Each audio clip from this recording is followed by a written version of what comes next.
کیا آپ نے کبھی سوچا ہے انسان پیدا ہونے سے پہلے کیا ہوا تھا؟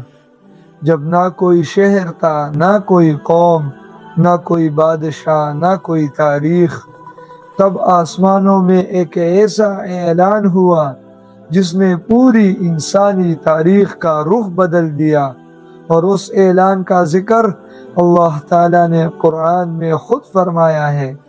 قرآن ہمیں بتاتا ہے کہ ایک وقت ایسا آیا جب اللہ تعالیٰ نے فرشتوں کو خبر دی، میں زمین میں ایک خلیفہ بنانے والا ہوں۔ یہ پہلی مرتبہ تھا جب انسان کا ذکر ہوا، لیکن اس وقت انسان موجود ہی نہیں تھا۔ نہ حضرت آدم علیہ السلام پیدا ہوئے تھے، نہ انسانی تاریخ کا آغاز ہوا تھا۔ فرشتوں نے عرض کی، کیا آپ ایسی مخلوق کو پیدا کریں گے جو زمین میں فساد کریں گے اور خون بہائیں گے؟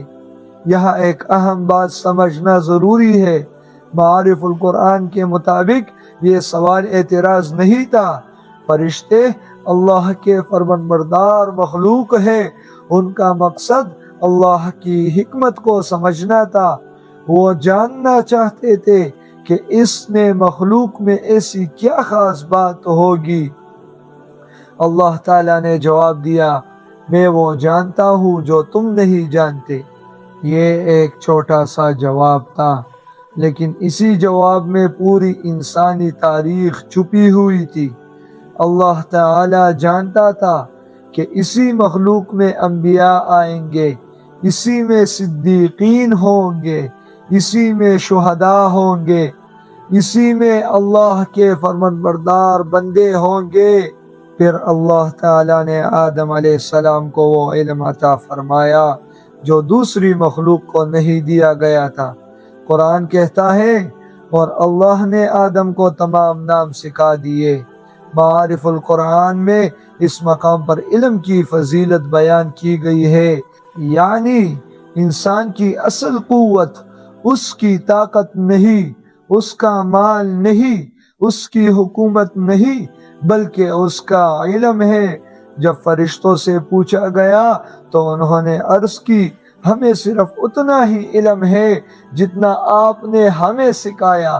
یہ فرشتوں کی انکساری تھی، اور یہ ہمیں بھی سکھاتی ہے کہ علم اصل میں انسان کو متکبر نہیں بناتا، بلکہ اس میں عاجزی پیدا کرتا ہے۔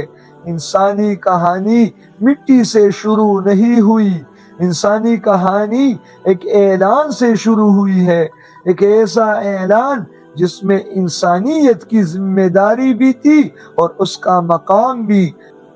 اگلی قسط میں ہم دیکھیں گے اللہ تعالیٰ نے آدم علیہ السلام کو کس طرح پیدا فرمایا اور ابلیس نے سجدہ کرنے سے انکار کیوں کیا۔ یہ واقعہ انسانی تاریخ کے سب سے اہم لمحوں میں سے ایک ہے۔ تو ہمارے ساتھ جڑے رہے پوری سیریز کے آخر تک۔ انشاءاللہ ہم اس میں قرآنی تعلیمات بالکل مستند طریقے سے سیکھیں گے۔ وعلیکم السلام ورحمۃ اللہ وبرکاتہ۔